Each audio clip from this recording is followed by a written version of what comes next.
Mau 1.000 anak muda nanti mengisi parlemen Indonesia, mengisi posisi-posisi penting di Republik ini, tapi nggak punya kualitas, buat apa? Ya. Oke, kita mungkin lebih berisik soal politik, tapi ini kualitas berisiknya boleh nggak ya dinaikin dikit Oke. gitu? By numbers dia naik, Ya. tapi by quality it's a different thing. Nggak kebayang tuh kalau misalnya pemilu 2024 lalu dan pilkada Serem itu AI sih.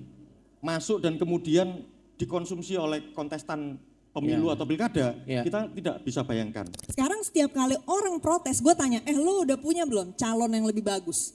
Misalnya kita mau turunin nih semua 500 orang yang ada di DPR sekarang. Gue tanya, siapa 500 penggantinya?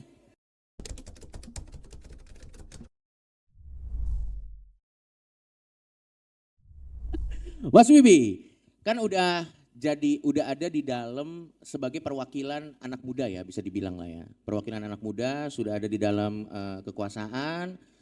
Kalau dari persentasinya sendiri, dari yang Mas Wibi lihat, jumlah anak muda itu dan jumlah yang tidak muda lagi itu sudah terwakilkan belum dengan semangat anak, kan sekarang kalau kita lihat kan semangat anak muda dalam politik kan lumayan tinggi ya. Nah jumlahnya itu sudah terwakilkan belum dengan apa yang ada di dalam pemerintahan, Mas? Kayaknya pertanyaannya harus diganti, Cok. Sesuatu yang lebih kualitatif ya. Karena kalau kita bicara kuantitatif ataupun jumlah, Iya. value-nya apa? Oke. Mau 1.000 anak muda nanti mengisi parlemen Indonesia, mengisi posisi-posisi penting di Republik ini, tapi nggak punya kualitas, buat apa? Iya. Kalau setuju tepuk tangan dulu dong. Nice. Jadi problem kita hari ini adalah dikotomi tua muda itu menjadi sesuatu yang membosankan buat saya ya. Iya. Karena ketika dibilang kamu representasi anak muda, kamu adalah golongan tua, tetapi kita harus menghapus drama dan stigma itu dulu lah. Oke. Kita lebih kepada satu yang namanya result oriented, itu bahasa Kania sebenarnya sih. Dia tuh selalu berpikir tentang hasil. Lo deh nggak usah gramatikal deh, drama lo tuh anak penjual nasi uduk, lo tuh apa segala macam, tapi apa yang lo telah perbuat hari ini ketika lo ngejabat. Iya. Kan pentingnya itu kan. Jadi selama saya menjadi wakil ketua DPRD, sebelumnya menjadi ketua fraksi Partai Nasdem, portofolio saya adalah bukan biografi Wibi Andrino dulunya susahnya seperti apa, menjadi pemenang di dapil itu ataupun memberikan bantuan apa, tetapi apa yang kita sudah kerjakan selama 10 tahun menjabat menjadi parlemen di Jakarta, seperti itu contohnya. Nah, kalau kita bicara anak muda hari ini, yang saya pandang nih hari ini mukanya seger-seger semua ya. Pas ada yang dari Citayam nggak di sini? Ada yang dari Citayam? Citayam. Nah, Citayam tuh. Wajahnya fashion show banget soalnya. Jadi apa ya? Kita ini harapan saya sebenarnya sih buat kita semua ya anak-anak muda ini, kita harus lebih kritis lah. Bahwasanya pemilu menghasilkan saya sebagai anggota DPRD, menghasilkan Gibran sebagai wapres gitu loh. Nah, sekarang ya tinggal kita mengawasi dan kita mengkoreksi gitu loh. Ini orang-orang yang behalf daripada generasi muda yang dianggap representasi anak muda ini beneran gak sih mewakili daripada suara daripada teman-teman muda. Harapan daripada anak-anak muda yang dikatakan 19 juta lapangan pekerjaan itu loh. Di sini ada yang nganggur gak? Banyak ya gitulah. Karena masih kuliah juga gitu loh. Kan mudah-mudahan setelah lulus itu Mudah-mudahan. bisa lebih baik. Betul. Ya seperti itu Cok. Selanjutnya dilanjutkan lagi mungkin. Betul. Berarti kita langsung lempar ke Kania. Kania ini kan aktif bikin konten edukasi dan juga salah satu co-foundernya Malaka Project gitu. Kalau Kania lihat orang-orang muda yang ada di posisi jabatan pemerintahan sekarang itu qualify nggak kalau menurut Kania sendiri? Curang banget ya pertanyaan ke gue. Itu hukuman karena Anda telat. Tapi sebelum Kania jawab, tadi ada yang dari Citayam? Ada ya? Oke, Mbak pernah lihat ini disco ball di Citayam, ada nggak disco ball? Karena siapa tahu ini kan konteksnya kan edukasi. Ya silakan Kania. Citayam tuh kampung halaman kita, Cok. Anyway, fun fact, saya dan Kania kita dari Depok. Dari Depok. Iya. KTP masih Depok? KTP udah Jakarta. Nah, Kenapa Mas Bibi? Pinter-pinter. Oh pinter-pinter katanya dari Depok ya. Benar. Benar. Iya. Tapi balik lagi sih sebenarnya yang udah diomongin tadi ya bahwa gue sendiri sebenarnya nggak terlalu mikirin yang ada di situ umur berapa gitu. Betul. Atau mereka muda atau enggak sih. Tapi apakah sudah deliver apa yang harus di-deliver? Kayaknya belum ya. Tapi mungkin nggak semuanya lah. Gue tahu ada yang oke, udah ya mengerjakan yang bisa dikerjakan dan udah ada yang di-deliver gitu. Tapi kayaknya kalau secara keseluruhan ya masih banyak lah yang perlu di-improve ya. Tapi balik lagi itu bukan soal ya muda atau enggaknya gitu. Iya.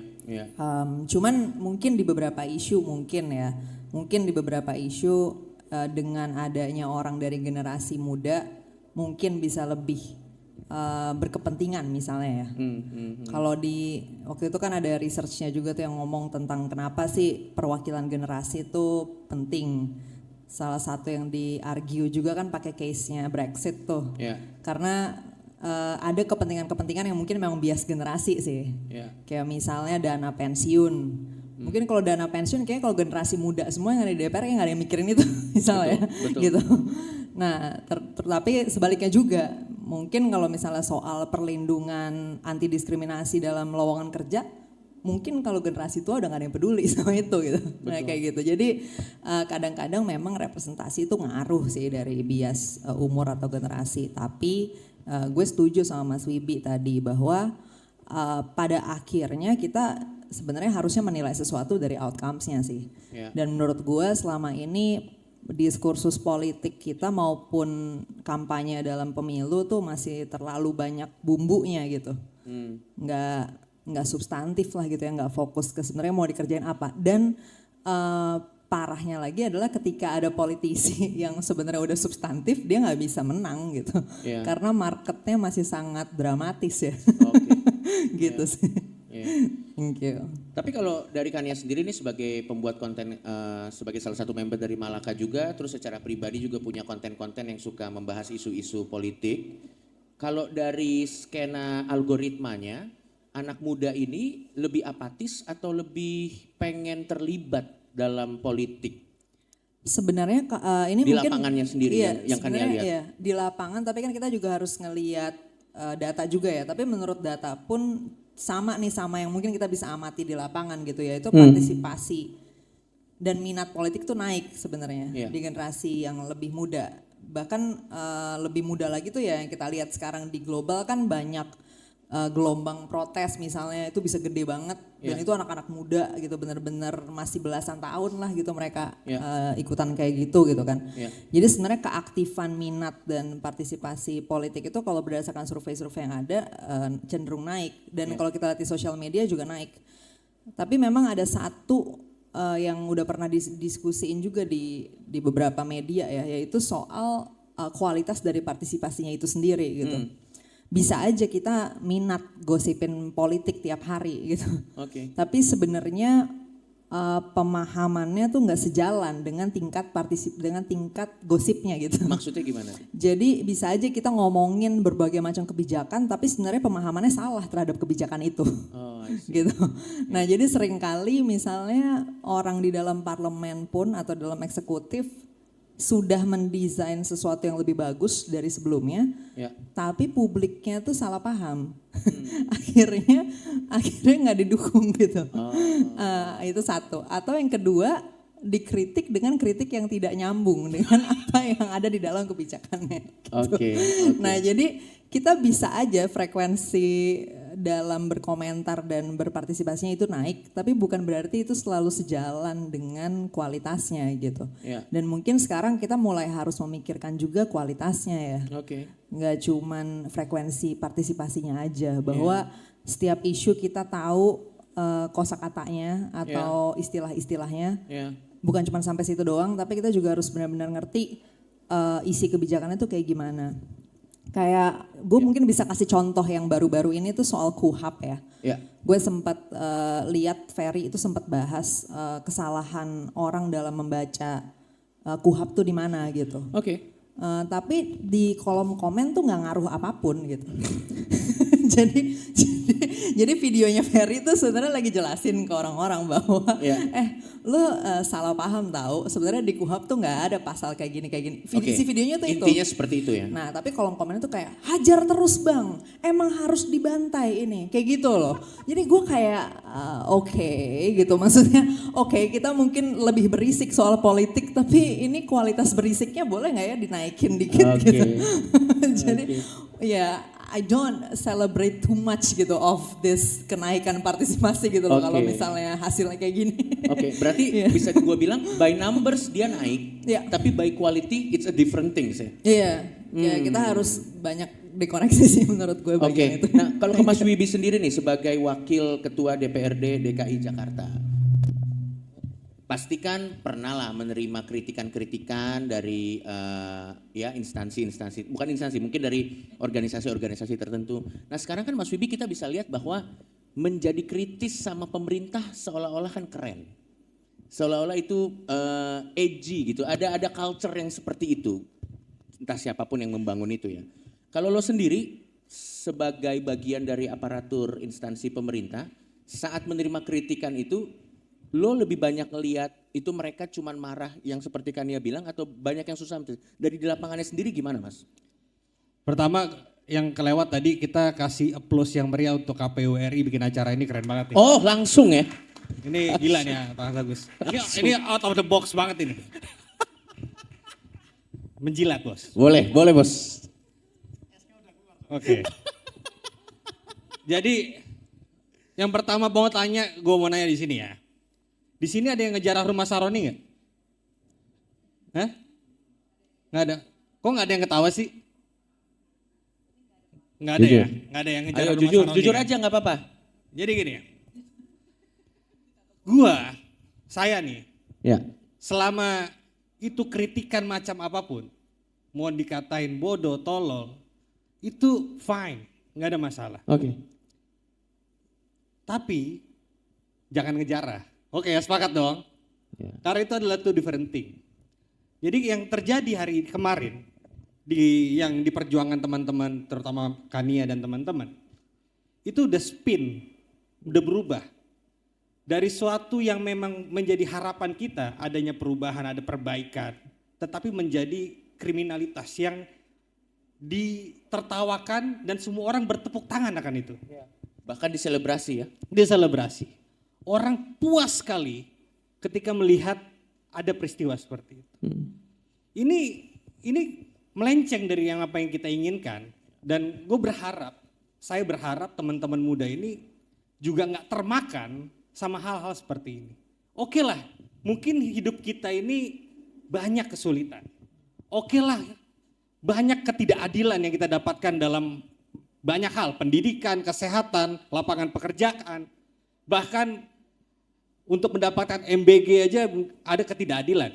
Ada orang kaya yang dapat MBG, anak orang kaya, tapi ada di sebelah sana yang belum dapat MBG gitu. Tetapi perjuangan itu jangan sampai luntur dengan kita memilih untuk jalur yang kriminal tadi. Itu gak akan membawa apa-apa. Bangsa ini akan semakin turun. Bangsa ini akan semakin rusak dan tidak merubah apa-apa. Bahkan saya percaya dan saya yakini yang tadinya orang-orang yang dianggap buruk itu akan lebih langgeng kekuasaannya karena mengatasnamakan kriminalitas itu sendiri. Iya. Gitu Cok. Iya, berarti bisa gue rangkum kalau kita menjustifikasi semua hal untuk apa yang kita inginkan, kita nggak lebih baik daripada apa yang ingin kita ganti, kurang lebih seperti itu ya. Malah bisa jadi lebih buruk bahkan. Ya. Oke, baik. Nah, saya mau lempar ke Mas Agus nih. Kita kan ada beberapa berita ini yang lumayan viral di Bulgaria. Kalau tidak salah itu katanya Gen Z itu berhasil menggulingkan pemerintahannya ya. Kita what if aja nih Mas Agus. Seandainya misalnya hal yang sama terjadi di Indonesia. Setelah pemilu yang resmi terjadi. Itu mekanismenya kalau di KPU sendiri bagaimana Mas? Pertanyaan itu agak kompleks ya, saya nggak terlalu bisa jawab. Oke. Karena bagaimanapun juga kalau situasi itu benar-benar seperti di Bangladesh, Ya. Bulgaria, Ya, mau tidak mau kan harus ada pemilu ulang tuh. betul. Nah tapi jangan salah teman-teman, Bangladesh sendiri sudah minta ke kita untuk diasis penyelenggaraan pemilunya, itu problemnya. Nah, tapi gini, ini kan saya setuju tadi bahwa pasca pemilu, bagaimana kemudian teman-teman muda, ini kan satu fakta bahwa generasi kita berubah. Shifting generasinya memang ada. Betul. Tidak bisa disangkal yang generasi menuanya makin kecil, yang mudanya makin besar. Satu fakta. Nah, kalau berangkat dari perspektifnya KPU itu begini, di pemilu 2024 lalu, kan kami pasti beranjak dari pemilu 2014-2019. Yes. Yang isu hate speech, hoax, segala macam itu kan sangat mengemuka. Ya. Nah, begitu tahun 2024 yang kemudian porsi anak mudanya itu hampir 58% berdasarkan data pemilih, sebenarnya isu itu nggak terlalu kencang. Oke. Nah, tapi bukan berarti kemudian ya itu membantu kami ya untuk misinformasi, disinformasi, hoax segala macam itu, hate speech itu mungkin berkurang sebagai satu fakta. Ya. Tapi PR kita pasca pemilu di bulan Agustus kan kelompok-kelompok muda meledak-ledak tuh. Ya. Nah, saya kira sebenarnya gini, KPU dengan segala keterbatasannya membaca ini ada ruang nih yang harus diisi agar ada kanal-kanal juga. Ya. Harapannya kan teman-teman muda ini mau tidak mau setelah keberhasilan quote and quote ya, setelah keberhasilan di penyelenggaraan pemilu 2024 lalu, isu-isu yang biasanya kenanya di kayak saya baby boomers gitu ya, benci gitu sampai keluarga juga kacau gitu ya, di grup-grup WA sudah mulai berubah tuh. Nah, tapi kan ada PR pasca pemilu 2024 ketika outputnya sudah ditetapkan, ada presiden, wakil presiden, ada DPR, DPRD provinsi, kabupaten, kota, sampai DPD, mereka bekerja. Nah, tadi problem-problem bahwa fakta mungkin dianggap ada perasaan ketidakadilan, ada ketimpangan. Nah, itu yang saya kira harus dikelola dengan baik. Tuh, baik. di situ. Tapi kan kalau kita lihat tadi by data kata Mas Agus kan hate speech yang begitu-begitu sudah menurun. Tapi kan sekarang ada potensi ancaman baru yaitu AI. Kalau bagaimana kesiapan KPU ke depannya untuk menghadapi AI yang sepertinya makin kesini nih makin susah dilihat mana yang asli, mana yang enggak. Karena bahkan beberapa pejabat kita pernah jadi korban AI yang smooth sekali. Salah satu contohnya itu agak memang susah dibedakan ya mana AI atau enggak. Tapi yang paling waktu itu kena korbannya itu adalah Sri Mulyani. Waktu dia bilang katanya guru itu, Kalau KPU sendiri gimana nih? Apalagi nanti di pemilu selanjutnya AI pasti udah sangat canggih sendiri. Udah ada mekanisme kesiapan tertentu nggak dari KPU? Nah, ini gini, sekarang kami lagi dalam rangka putaran-putaran untuk memetakan problem-problem itu. Karena sebagai satu fakta ya, kalau perkembangan AI-nya itu 2023, 2024, 2025, saya nggak tahu harus ngomong apa. Tapi KPU itu kayak mengucapkan puji syukur kepada Tuhan Yang Maha Esa itu. Karena AI itu nggak berkelindan di pemilu atau pilkada. Nggak kebayang tuh kalau misalnya pemilu 2024 lalu dan pilkada, itu AI masuk dan kemudian dikonsumsi oleh kontestan pemilu atau pilkada, kita tidak bisa bayangkan. Tetapi ini PR karena begini, di 2029 polanya akan sangat berubah. Bahwa kemudian di 2024 itu tidak mengemuka, meskipun 1-2 ada ya, kayak terutama pasca pemilu. Nah, ini yang sekarang kan ada pertanyaan. Kalau kita mau bicara AI itu bicaranya seperti apa diksinya? Apakah pemanfaatan atau optimalisasi atau kolaborasi? Nah, kalau kolaborasi kemudian model prakondisinya seperti apa? Nah, ini sebenarnya dalam rangka kami juga memetakan soal-soal itu, Bung Jogi. Karena suka tidak suka, AI kan juga tahapan-tahapan yang berbeda dan mereka makin cerdas. Pertanyaan gini, misalnya nih ekosistemnya kami bangun. KPU berlimpah dengan data, apapun. Kalau dibaca oleh AI, maka dia akan menghasilkan pembacaan pattern tertentu. Kalau kemudian kementerian lembaga lain punya data, juga dibaca oleh AI, itu seperti apa? Nah, tapi kan kita juga belum punya pengembangan AI sendiri. Kalaupun satu lembaga nih klaim, kami memanfaatkan AI, saya kira itu sewa aja itu. Nah, itu juga masih PR, jadi kita masih cukup panjang, tapi potensi 2029, bergantung nanti kebijakan-kebijakan negara kita. Kalau misalnya kayak bahkan gini, Australia tuh, yang anak usia di bawah 16 tahun nggak boleh gunakan medsos. Betul. Itu kan pasti juga dilawan tuh kalau ambil kebijakan itu. Atau di tahun 2024 lalu ada konsultan politik yang melakukan apakah voice voice cloningnya Biden atau deepfake-nya Biden, itu didenda sampai 6 juta US dollar. Mulai harus keras, karena sangat smooth gitu. Nah tapi memang suka tidak suka teman-teman, kita harus antisipasi itu.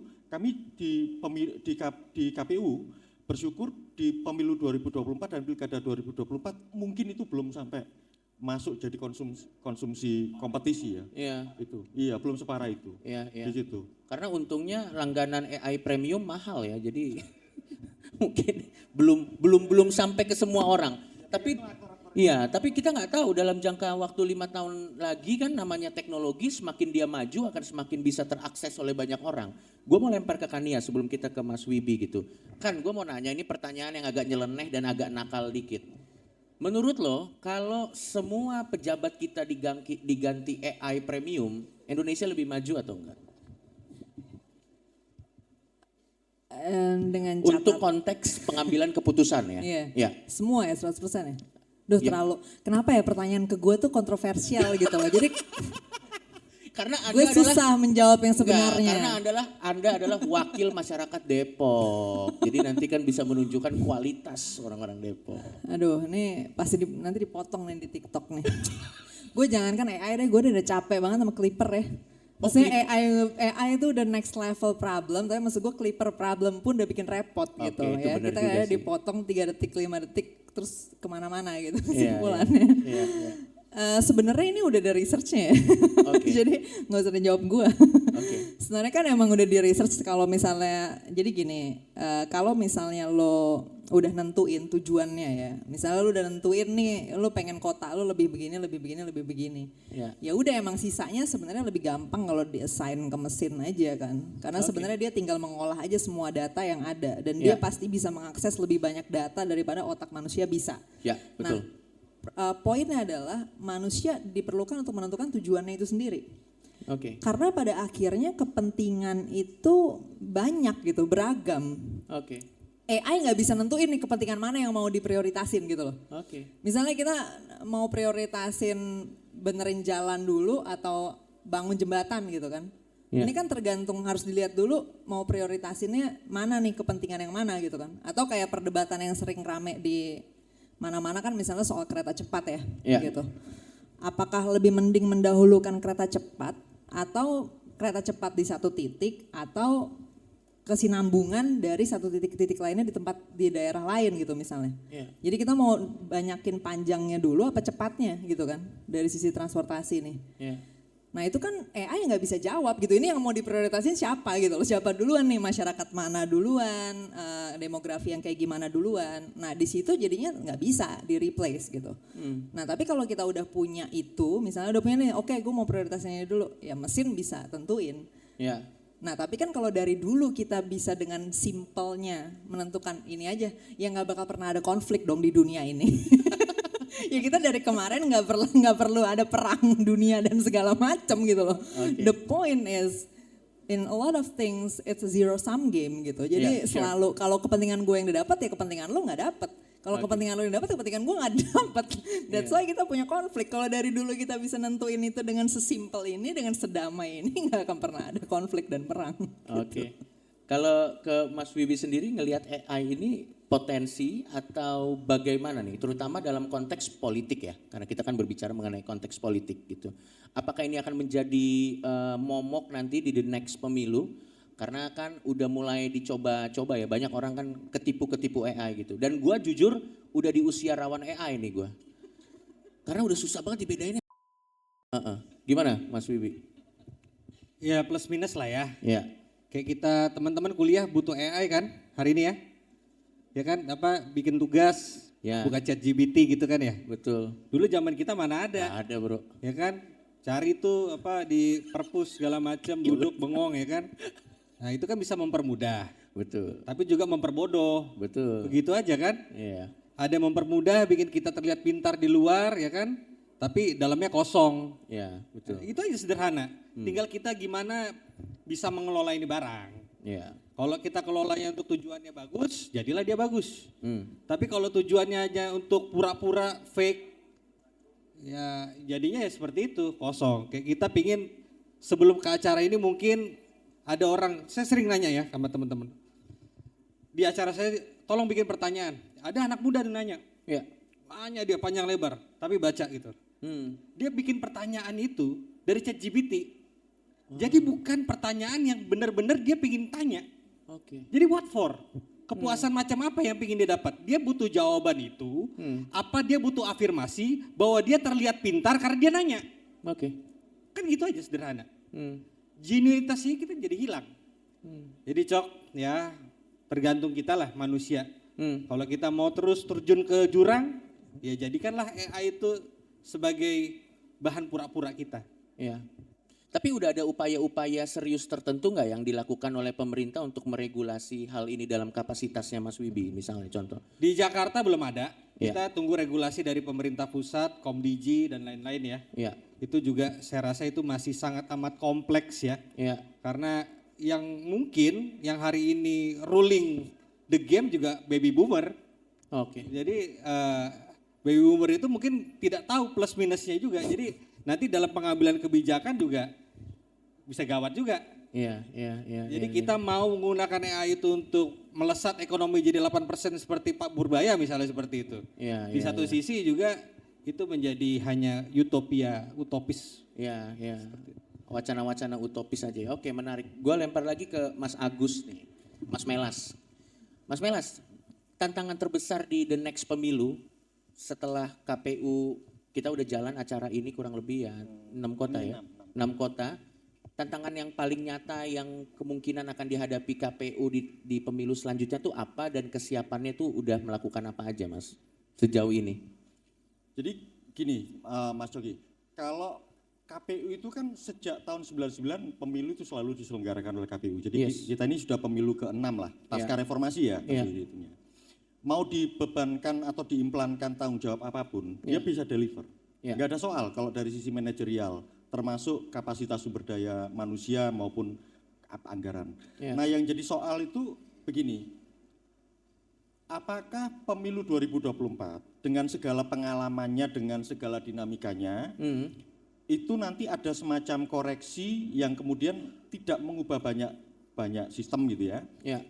yang nanti digunakan di 2029. Nah problemnya kan satu, ada putusan MK yang kemungkinan akan mengubah secara dramatis. Oke. Kalau lihat putusannya. Ya. Tetapi juga sangat bergantung pembentuk undang-undang, DPR sama Pak Presiden nanti Oke. membahas revisi undang-undangnya.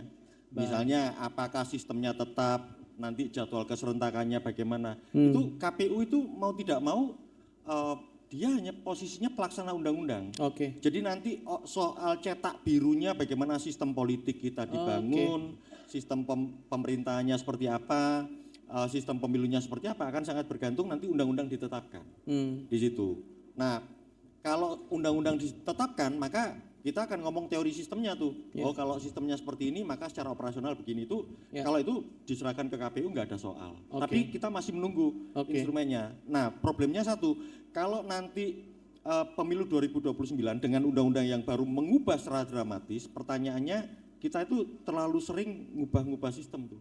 Jadi kita belum pernah ajak untuk ini satu dipakai, dievaluasi, kemudian makin ditingkatkan kualitasnya, tapi tiba-tiba dramatis ngubah mungkin bisa 180 derajat.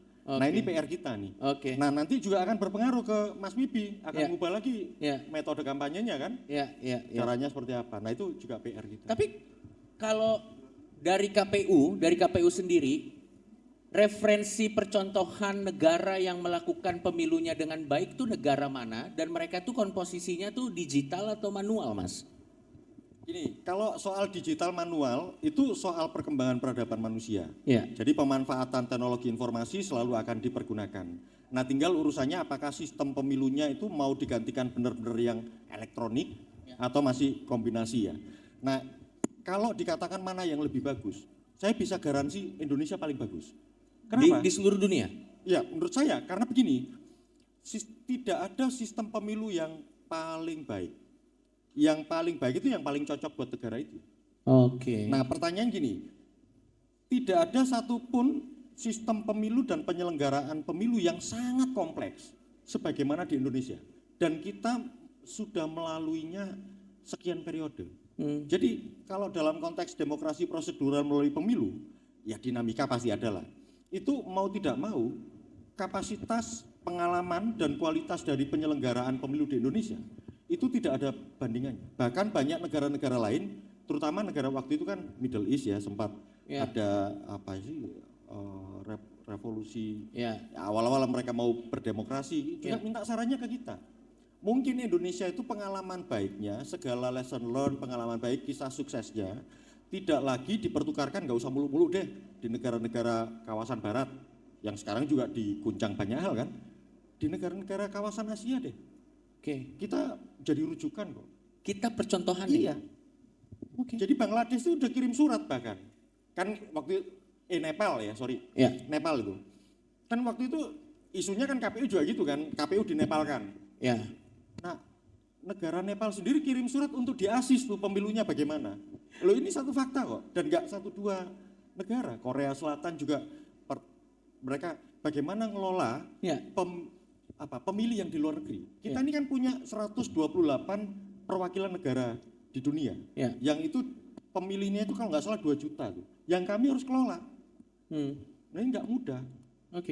Jadi ya saya nggak mau ya promosi kecap-kecapan ya, tapi faktanya kalau dari sisi populasi, dari sisi geografis, dari sisi tenggat waktu yang 20 bulan harus penyelenggaraan pemilu, dari sisi personel yang dilibatkan sampai 7,2 juta sampai KPPS kalau di KPU saja Mas. Kalau di Bawaslu sekitar 1 juta. Itu kita ini kayak situasi pemilu itu kayak hanya bisa ditemui dalam situasi perang atau darurat lah. Dan kami mobilisir, bikin aturan mulai dari pusat sampai daerah itu harus nyampe sama, seragam. Itu nggak mudah. Negeri kepulauan lagi. Distribusi logistik itu pokoknya cetak harus sampai ke TPS 75 hari. Itu nggak bisa ditemui di negara lain. Jadi kalau mau belajar ya ke Indonesia sangat bisa dipahami. Kita kaya akan pengalaman. Pengalaman itu kita kaya ya. Baik, kita kasih tepuk tangan dulu buat Mas Melan. Teman-teman bisa lihat betapa berintegritasnya KPU ya, karena apapun sistemnya, kalau sudah diketok, suka atau tidak suka, mau atau tidak mau, ya harus dijalankan. Dan itulah makanya kenapa orang di KPU kurus-kurus ya teman-teman. Karena berat sekali, karena itu terikat sama undang-undang kan. Oke baik, kita lempar dulu ke Kania nih. Dalam konteks habis pemilu, kita mau ngapain? Kalau yang Kania ingin sarankan nih kepada anak-anak muda yang ada di sini nih, kira-kira tugasnya orang-orang ini, terutama first voter atau orang yang sudah memilu, kan biasanya kan bahasa gampangnya adalah kita harus mengawasi. Konkretnya gimana sih mengawasinya gitu? Ya. Sebenarnya bagusnya idealnya sih terkoneksi ya sama yang udah menjabat itu gitu. Nah kalau misalnya kita ikutan dalam pemilu misalnya legislatif, kita kan harusnya tahu ya anggota DPR yang kita pilih di dapil kita tuh siapa. Dan kalau misalnya emang dia menjabat, ya kalau bisa kita ada komunikasi gitu kan sama si Alek ini. Kalaupun misalnya yang kita pilih bukan yang menang, ya tetap harus kenalan berarti sama yang akhirnya menang gitu kan. Untuk tahu anggota yang representasiin kita di DPR tuh siapa sih. Nah cuman gue nggak yakin ada kemauan. Dari siapa? Dari masyarakat luas. Untuk melakukan itu. Oh ya? Karena lebih enak komen di sosial media. Gitu. Jadi gue udah nerima kenyataan itu dari semester 2. Sejak semester 2? Iya karena gue kan kuliah itu jurusan ilmu politik. Oh berarti Anda pesimis sudah cukup lama ya? Udah lama ya. Jadi ini udah lumayan 6, udah gak ada rasanya. Dulu gue punya harapan banyak gitu. Kayak oh ya bagus juga ya kalau orang-orang datang ke kantor partai di daerahnya, ngobrol sama partai, kita bisa bikin undang-undang kayak gimana ya. Buat bikin air bersih, buat bikin gini, bikin gitu, datang ke DPRD-nya, kenalan sama anggota DPRD, wakil ketua DPRD-nya bisa nanya, Mas Wibi apa yang bisa kita lakuin ya supaya banjir di Jakarta gak terjadi lagi atau berkurang. Ya kalau aku gak setuju gusur gimana Mas Wibi ya kan ngobrol. Apapun ya kan ngobrol, itu bisa ada diskusi ya? Iya ngobrol. Nah tapi kan itu sulit Cok, itu sulit gitu. Itu adalah pada akhirnya kalau sekarang gue ngeliat itu utopia gitu. Jadi gue dari tahun kedua lah, mungkin bukan semester 4 ya, tahun kedua gue kuliah gue udah meninggalkan mimpi itu. Gitu. Jadi yang paling realistis untuk diharapkan adalah orang komen di Instagram atau di TikTok. Oke. Udah, itu aja yang paling bisa di-expect itu menurut gue. Berarti utopianya udah hampir, ya namanya utopia berarti udah nggak mungkin. Menurut gue udah susah. Karena juga gini, I don't know ya, mungkin juga orang banyak yang punya kegiatan lain yang lebih menarik gitu. Daripada datengin DPRD atau alek-alek di DPR-nya. Oke. Gitu. Tadi kan lo bilang kan karena memang dari masyarakatnya yang keinginannya kurang kuat untuk melakukan hal tersebut. Bukan kurang kuat, nggak ada. Oke, kalau gitu saya mau tanya ke Mas Wibinya. Kalau dari DPRD-nya sendiri misalnya, pintunya seterbuka apa sih? Minim banget lah sebenarnya kalau dari keinginan ya. Nah, Ya, pintunya tapi nah, coba kita pintunya lihat. seterbuka apa sih Apakah kalau iya? misalnya tiba-tiba secara ajaib mereka tiba-tiba ada keinginannya gitu, Mas? Mudah-mudahan mic-nya- habis dengerin ya. Iya, mudah-mudahan habis dengerin. Mic-nya mati. Gue guilt trip soalnya barusan maksudnya. Mic-nya mati, boleh dibantu? Halo, halo. Oke, nice. Oh, dibungkam ya, Mas Abed. Mbak Puan mana Mbak Puan? Nggak ada Mbak Puan kan? Enggak ada. Ya jadi kalau DPRD sendiri pintunya seterbuka apa sih? Jadi gini, gue sebenarnya saya tuh mau apresiasi ke seluruh teman-teman yang hadir di sini, tepuk tangan dulu Tepuk dong. tangan dulu dong, gokil. Gila.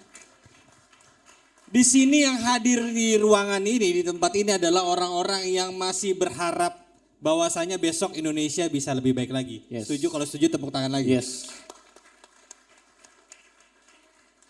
Siapa yang di sini yang masih bingung besok bayar UKT? Ada nggak? Iyalah orang tua lu yang bayar. Iya. Ada yang bingung, besok gue kuliah itu bagaimana nih bayaran? Kalau masih ada yang merasa bingung, berarti kita masih butuh yang namanya orang-orang baik yang hadir di politik. Ya. Karena kebijakan itu lahir daripada politik. Ya mau nggak mau, hari ini kalau yang tinggal di Jakarta sesak napas, ya itu karena produk politik. Yang abai, ruangan misalnya bebas untuk tidak merokok tapi ada orang merokok, itu adalah orang yang abai terhadap politik. Atau masih ada ibu hamil yang kesulitan mendapatkan bantuan ataupun nanti ada anak stunting di Jakarta gitu loh. Ya. Itu karena produk politik. Jadi di sini gue pengen ngajak kepada teman-teman semua yang mungkin sudah kecewa, banyak kecewa, ya jangan lelah untuk kecewa gitu loh. Pasti kekecewaan itu dalam hidup tuh ada. Nggak mungkin kita hidup itu dalam rotasi dunia itu selalu hidupnya susah terus atau kecewa terus. Pasti juga ada bahagianya. Itulah siklus kehidupan yin and yang. Pasti itu ya. Setuju ya? Nggak mungkin lah orang tuh terlahir itu nggak akan bisa mendapatkan yang diinginkan. Walaupun itu besar atau kecil. Ya. Jadi dalam politik yang terjadi di Jakarta hari ini, kebijakan-kebijakan yang kita susun nggak mungkin memuaskan semua pihak. Oke. Ketika ada pihak yang puas, pasti ada pihak yang tidak terpuaskan. Gitu kan ya? Ya. Sesederhana itu berpikirnya. Ketika ada orang bilang kenapa sih Jakarta banjir? Ayo dong, benerin dong Jakarta. Tetapi di situ ada warga di bantaran kali yang deg-degan besok dia mau digusur rumahnya. Wah, gue kalau besok digusur bagaimana? Dan dia nggak punya KTP. Dia tinggal di situ karena dia itu memang orang dari luar Jakarta tinggal di bantaran kali, bukan orang Jakarta asli. Jadi kalau misalnya besok digusur kemungkinan mereka mendapatkan yang namanya ganti rugi atau segala macam itu kemungkinan kecil. Karena KTP aja nggak punya. Tapi di kelompok lain orang Jakarta bilang, aduh ini banjir terus segala macam. Ya gimana nggak banjir? Orang sungai yang tadinya luasnya 10 meter sekarang tinggal 1 meter. Ya.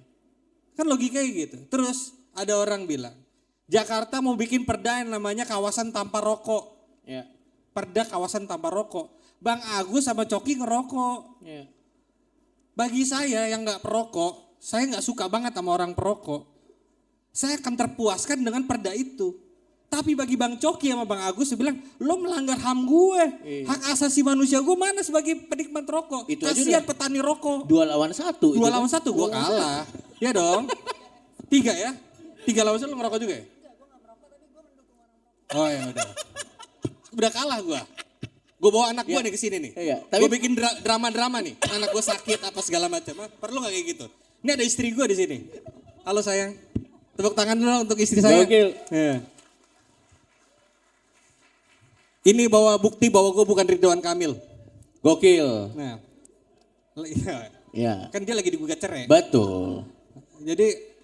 Jadi gini loh, kebijakan-kebijakan itu pasti ada plus minus, Cok. Ya, betul. Jadi apa yang kita susun di DPRD DKI Jakarta, kalau misalnya tadi kembali ke AI, Ya. melihat baiknya AI pasti jawab sesuatu normatif aja. Oh iya. Mana yang baik, mana yang ideal. Ya. Tetapi dalam hidup kita nggak ada yang ideal. Ya. Nah, pengambilan kebijakan itu memang nggak bisa menyenangkan. Kayak masalah yang sampai hari ini yang viral rame ya. Kenapa Sumatera kena banjir? Kenapa hutan di Indonesia botak? Ya. Bagi segelintir orang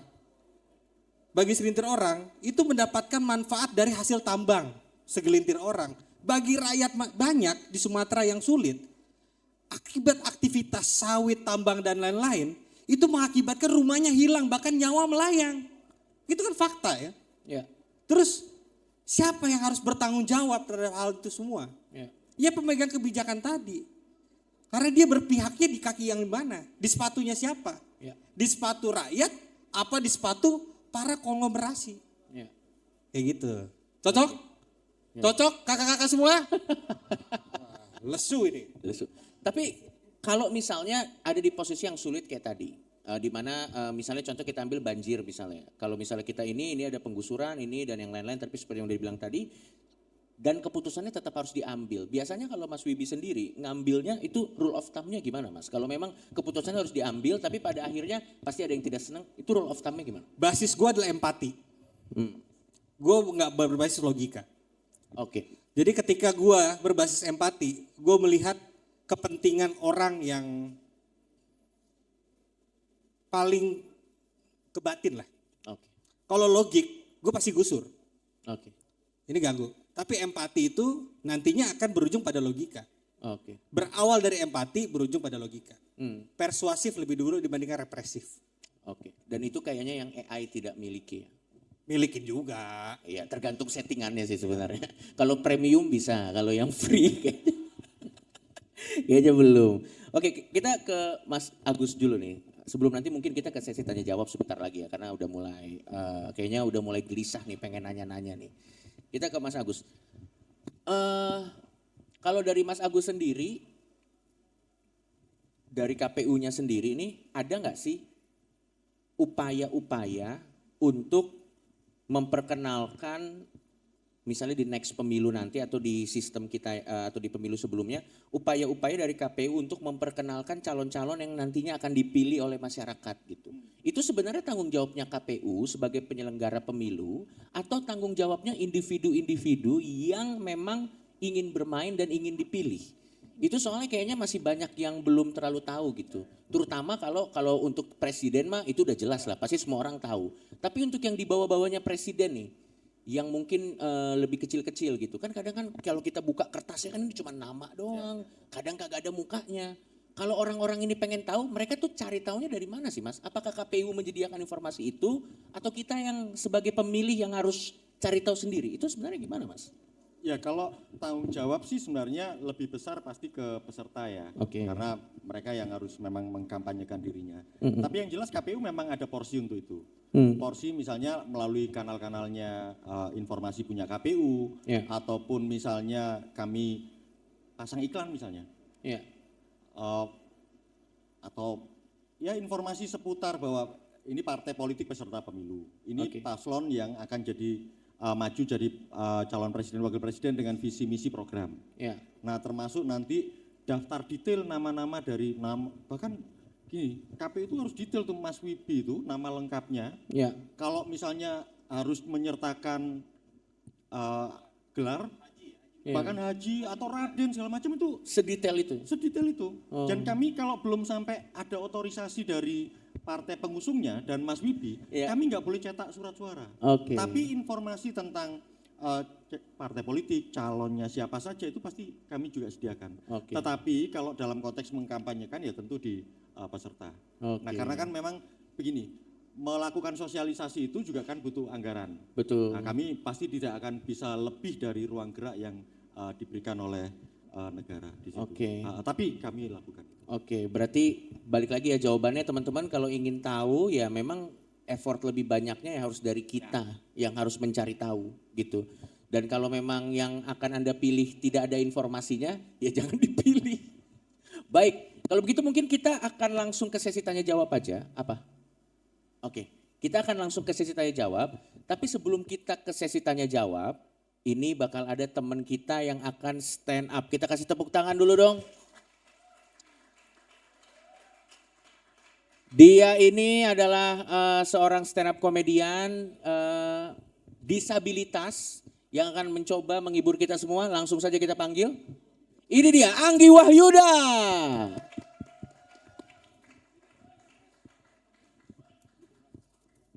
Fun fact, dia udah pernah naik Everest teman-teman. Ini serius, boleh dikasih tepuk tangan dong.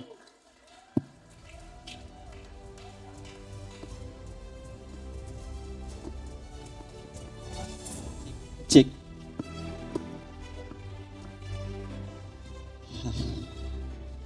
Bismillahirrahmanirrahim. Assalamualaikum warahmatullahi wabarakatuh. Selamat sore teman-teman semuanya. Masih semangat? Masih. Tepuk tangan dong untuk kita semua. Jujur senang banget gitu bisa diundang di acara ini. Apalagi moderatornya itu adalah mentorku, Raja Dark Jokes Indonesia, Bang Coki Pardede. Walaupun sebenarnya anggapan kita beda ya. Aku nganggap Bang Coki adalah mentor, Bang Coki nganggap aku adalah punchline. Yakin aku Bang. Sumpah ini kayaknya acara ini kalau nggak bahas pemilu, yang dibahas dia kakiku. Yakin kali aku Bang, acara ini yang ngundang aku bukan panitia tapi kemauan dia. Supaya ada hiburanmu sampai akhir kan Bang. Kaki ini yang gue tunggu kan.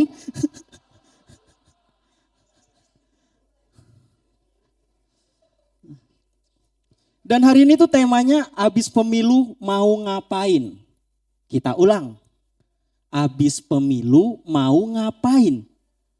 Sumpah demi Allah aku gak ngapa-ngapain Bang. Demi Allah. Ngopi benar. Berharap apa Bang? Berharap kerja? Gak mungkin Bang. Yang janjiin lapangan kerja 19 juta, dia aja kerja dicariin bapaknya Bang.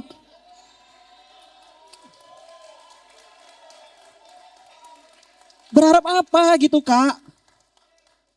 Maksudnya kan gini kan Bang, padahal yang kakinya pincang aku, tapi kenapa dia gak bisa berdiri di kaki sendiri?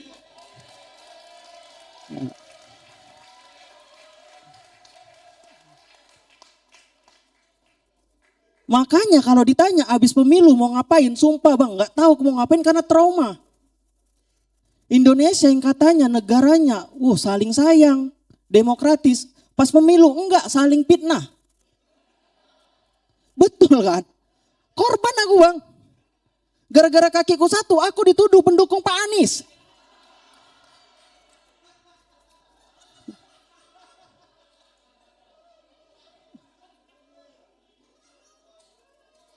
Kak, maksud aku sejak kapan dukungan kita berdasarkan jumlah kaki? Masa aku pakai tongkat, kakiku 3 aku pendukung Pak Ganjar? Enggak gitu. Masa udah cacat kalah? Ya aku 02 karena menang. Aslinya semua gak aku pilih Bang. Kayaknya semua sama aja deh. Ya gitu ya. Tapi kalau ditanya abis pemilu ngapain, aku gak ngapa-ngapain. Tapi kalau dapat apa, ada sesuatu yang aku dapat Bang. Benar, ternyata orang kalau patah hati outputnya cuman ada 2. Kalau nggak tiba-tiba puitis, tiba-tiba jadi atlet. Kalau yang puitis kita tahu siapa? Pak Anies. Sumpah captionnya lebih baik daripada kinerjanya. Kalau yang tiba-tiba jadi atlet tahu siapa? Pak Ganjar. Orang tiap hari kerja, dia tiap hari lari. Maksud aku kalau udah kayak gini tuh kita ngumpulin massa. Dia enggak Bang, ngumpulin medali. Kan ya 2029 tuh gak terasa Bang, paling bentar lagi kan. Yang lain pada nyiapin dukungan, pada nyiapin suara, nyiapin program, dia nyiapin diri untuk half maraton.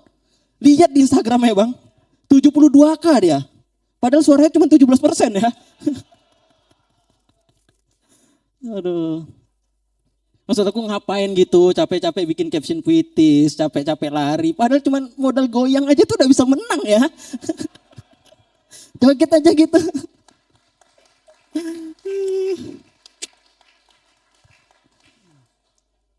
Karena menurut aku bang, cara mendapatkan hati warga Indonesia itu sama kayak dapetin hati cewek. Gak usah sok puitis, gak usah sok atletis. Cukup sok kuat aja. Contohnya nih kalau ada bantuan dari luar negeri tolak. Bilang kita mampu kok gitu. Kita bisa kok gitu. Gitu aja. Sama yang kedua. Ini yang paling penting bang. Cewek itu suka dikasih kejutan. Setuju gak? Kayak yang kemarin lagi viral. Bilang alhamdulillah listrik di Aceh 93% aman. Itu kita orang Aceh kaget bang. Kok ada orang pede ngomong gitu ya? Bukan YouTuber tapi ngeprank. Aduh siapa lagi itu namanya ya? Ah dia ya. Ya. Kau yang ngomong bang bukan aku. Jelek kali kan udah cacat masuk penjara ya.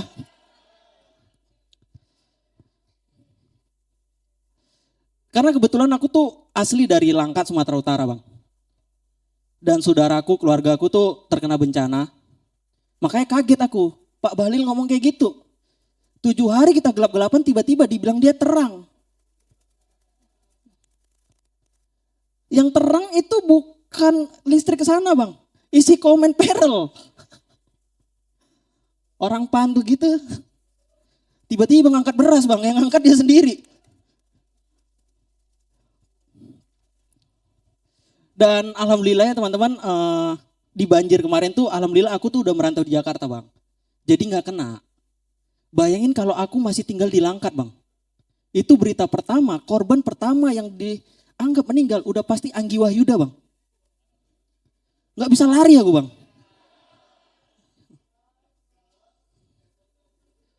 Bang, soalnya banjirnya ada arusnya bang. Ya abang bisa lihat kan, aku mau nosok bang, bukan salmon. Ya tapi ya itulah teman-teman semua, semoga teman-teman kita di Aceh dan Langkat bisa semoga cepat bangkit dan bisa sembuh kembali. Amin.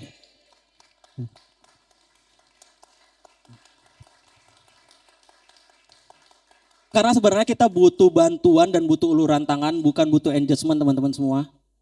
Kita sedih butuh dikuatkan, bukan butuh dikontenin. Dan ya alhamdulillah teman-teman, aku tuh asli dari Langkat, Sumatera Utara dan aku tuh merantau di Jakarta. Dan di Jakarta aku tuh sekarang aktif ngonten kak. Kontenku itu adalah naik gunung. Nggak percaya? Belum pernah? Waduh, nggak punya IG ya? Nggak apa-apa kak, kalau kakak nggak percaya sama aku. Karena jangankan kakak kak, bahkan petugas registrasi gunung aja nggak percaya kalau aku mau naik gunung. Saking gak percayanya gitu aku siap registrasi. Gitu pula dia langsung nelpon tim SAR. Aku jalan 10 meter tiba-tiba dia nelpon. Halo tim SAR, standby kalian ya. Kayaknya kerja kalian siang ini. Agak disiapin alat-alat kalian ya. Kayak tali, tandu kalau udah kerendah bawa. Kayaknya mati nih anak. Sakit kali bang. Yang paling sakit itu adalah 2021 aku berhasil memecahkan rekor di Indonesia.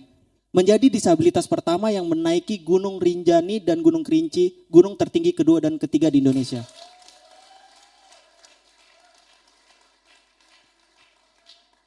Hal respect ini yang kutunggu bang. Yang kuharapkan kayak gini, tepuk tangan. Tapi di sosial media enggak kak. Aku upload foto di puncak, upload di Instagram, tiba-tiba ada yang komen. Bang itu editan ya. Belum ada bang, terlalu maju kok 2000 bang. Ada yang bilang bang itu editan ya. Ya maksud aku kalau emang itu editan ngapain aku ngedit backgroundnya gunung. Lebih baik aku ngedit kakiku 2.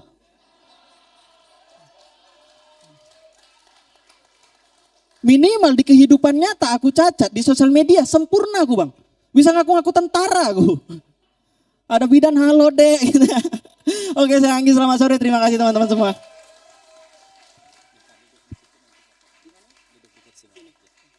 Baik, baik kita kasih tepuk tangan sekali lagi buat Anggi. Anggi. Tapi sumpah ya, ini gua nggak bohong. Tadi Anggi pengen balik lagi ke backstage kan sama panitia, nggak usah mas, lama suruh duduk sini. Parah, parah, parah, parah. Kacau, kacau. Komisi kacau bro. Kacau, komisi kacau. Oke baiklah, kalau gitu kita langsung saja kita akan masuk ke sesi tanya jawab. Jadi di sini kalian boleh bertanya apapun.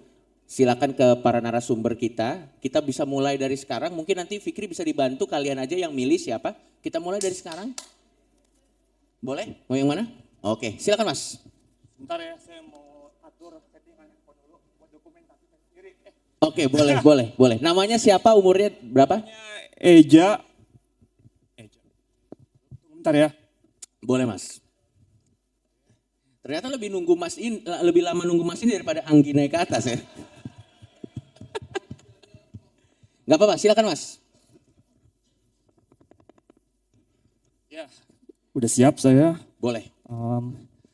Saya menanggapi tadi pemikirannya Kania bahwa kalau anak-anak muda itu menjabat di pemerintahan, yang penting kita bisa terkoneksi, ya kan?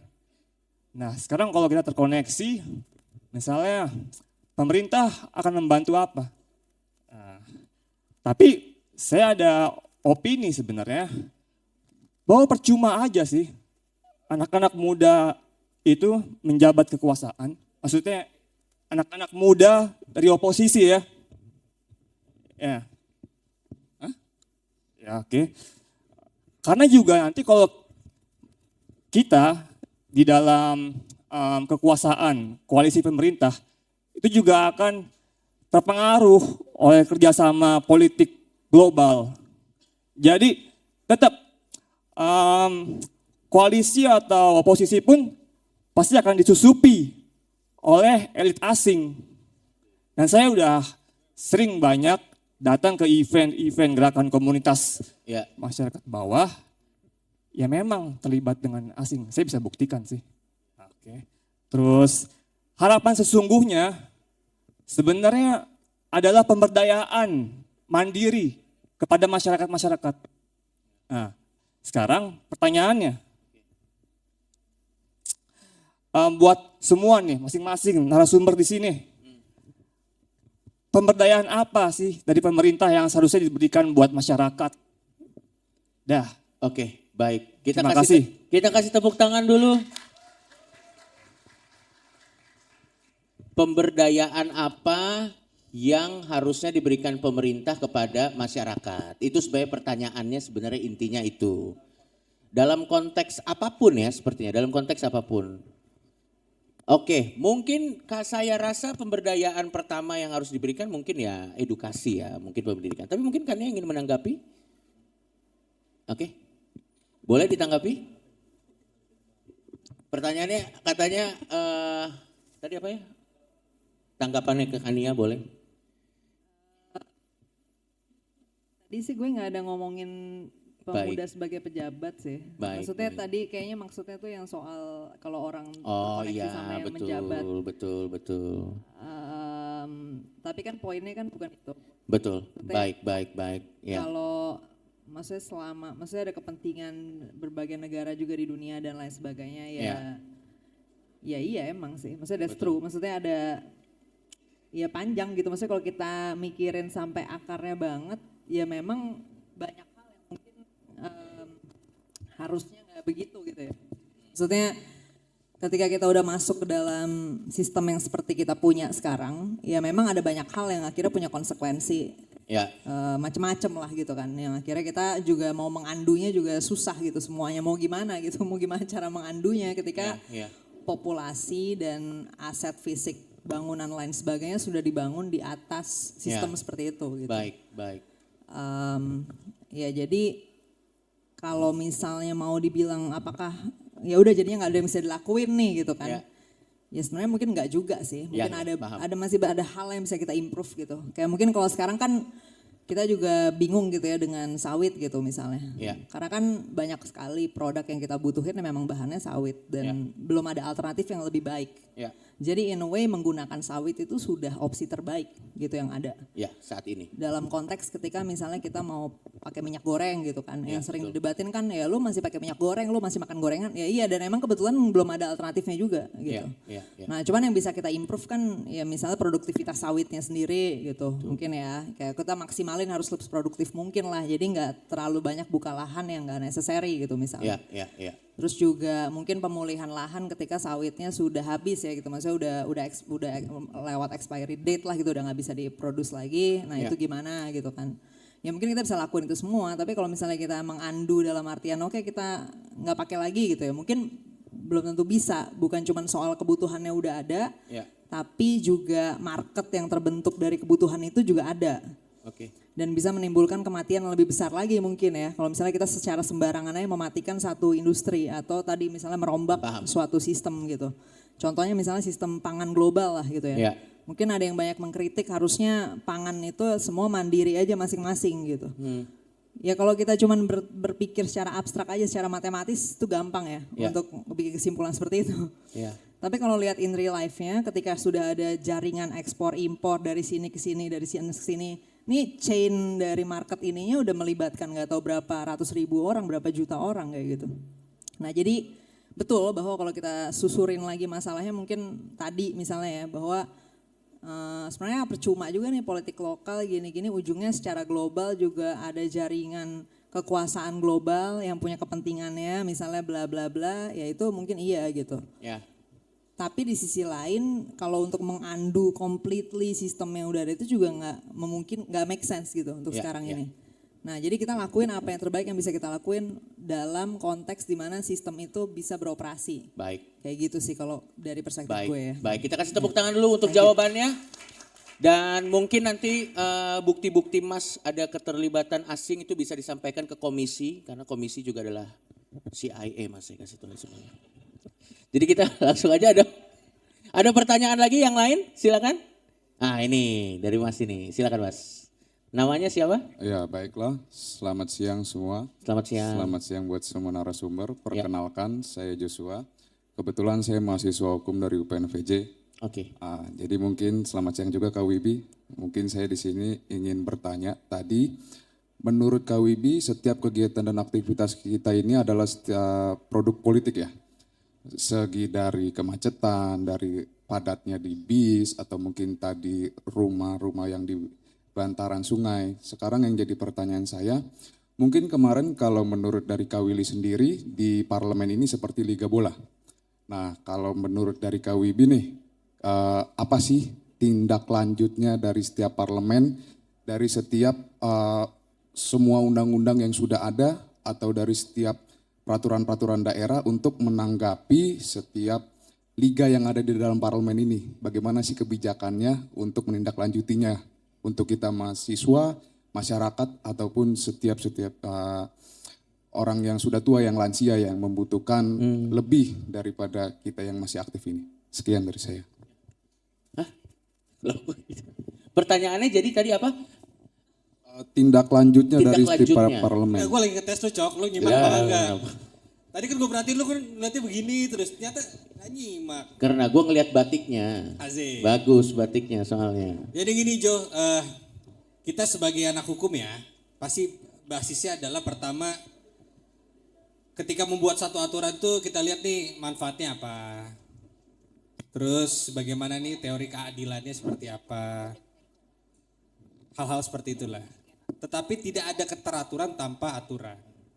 Yang kita bikin itu seperti itu adalah bagaimana masyarakat, norma-norma yang ada di dalam masyarakat ini bisa terregulasi oleh setiap aturan-aturan yang berlangsung. Tadi Joshua menanyakan bagaimana aturan-aturan ini bisa terlaksana setelah itu sudah diundangkan, setelah itu sudah diperdakan. Pelaksana itu adalah eksekutif. Sekyu hari ini misalnya di Jakarta itu adalah gubernur dengan organisasi-organisasi di bawahnya. Kalau bicara tentang undang-undang konteksnya adalah pemerintah pusat adalah presiden, wakil presiden dan menteri-menteri yang membantu daripada kerja-kerja presiden dan lembaga-lembaga lainnya. Tugas kita di parlemen adalah memastikan, mengawasi apakah yang sudah disepakati tadi, aturan-aturan yang sudah disepakati tadi dilaksanakan benar apa enggak. Gitu kan? Benar apa enggak? Apakah reaksi daripada masyarakat terhadap aturan itu dirasa ini ternyata aturan ini enggak pas. Makanya saya bilang tadi di konteks keteraturan tadi, bahwasanya hukum itu dibangun manfaatnya apa? Keadilannya bagaimana? Karena adil buat Wibi Andrino, belum tentu adil buat Agus Melas. Reasonernya adalah perda kawasan tanpa rokok. Saya nggak suka rokok, Agus Melas suka rokok. Ternyata seluruh masyarakat Jakarta yang punya warteg dan penikmat warteg komplain kalau ada kawasan tanpa rokok, besok nggak boleh ngerokok di warteg.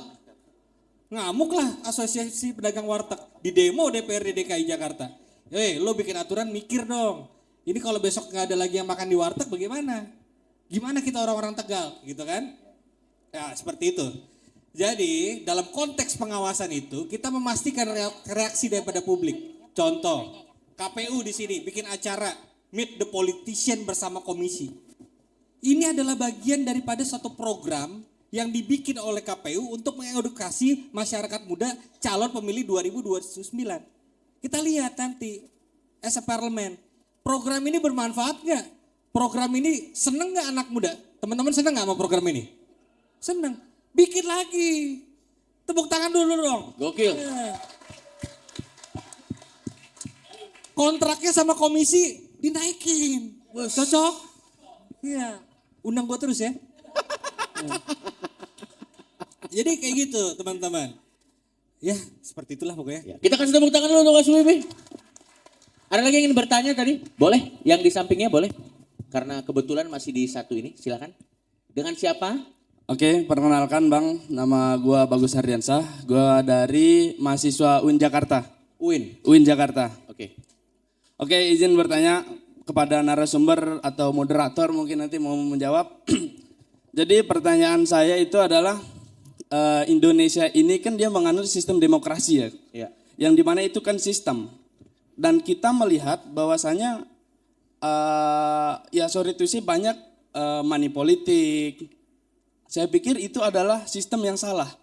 Kalau kata Yusril Iza Mahendra itu sistem yang baik akan melahirkan orang buruk menjadi baik. Namun ketika sistem yang buruk itu akan melahirkan orang baik jadi buruk. Nah pertanyaannya adalah kira-kira apakah sistem kita yang salah atau di bagian mana yang salah di sistem kita ini sehingga menghasilkan kebijakan produk politik mungkin yang tidak. Oke. Ya seperti itu Ya, kira-kira. saya paham Ya, maksudnya. paham, Oke, ya. mungkin kita dari Kania dulu ya, karena pertanyaannya ke semuanya. Karena dia bilang ke semuanya. Sorry. Iya. Gue tadi lagi ngurusin Yang pre-order. berat-berat kasih dia. Jadi intinya kan, Iya, iya. demokrasi ini gimana? Karena enggak beneran. Iya, demokrasi ini gimana? Silakan. Kenapa? Kenapa menghasilkan, dia bilang kan tadi kan menghasilkan iya money politik dan yang lain-lain, ini yang salah sistemnya atau orangnya atau kenapa? Silakan. Ya, kenapa demokrasi, ini tadi Mas Wibi bilang ke gue, Chan ini cuma lo yang bisa jawab soalnya lo kan AI berjalan kata dia. Tapi emang bener. Gue AI berjalan. Kenapa demokrasi menghasilkan money politics gitu ya? Apakah ini yang salah sistemnya, orangnya atau gimana? Sebenarnya kalau misalnya kita bicara behavior orang di dalam suatu sistem, kita nggak bisa bilang kesalahan orangnya gitu. Nggak bisa karena pasti aturan main dalam sistem itu yang mempengaruhi behaviornya dong gitu kan. Betul. Ketika misalnya nggak usah ngomong money politics dulu ya, tapi dalam tataran ide pun misalnya, kalau misalnya ide yang memang masyarakat suka itu seperti apa, dan kemudian game dalam demokrasi adalah banyak-banyakan masyarakat suka, ya otomatis orang yang punya ide seperti itu yang akan naik gitu kan. Nah jadi dengan game seperti itu maka perilaku politisinya akan terbentuk ke sana, walaupun misalnya sebenarnya misalnya mereka nggak mau kayak gitu, ya mereka harus kayak gitu dong. Karena gamenya seperti itu gitu.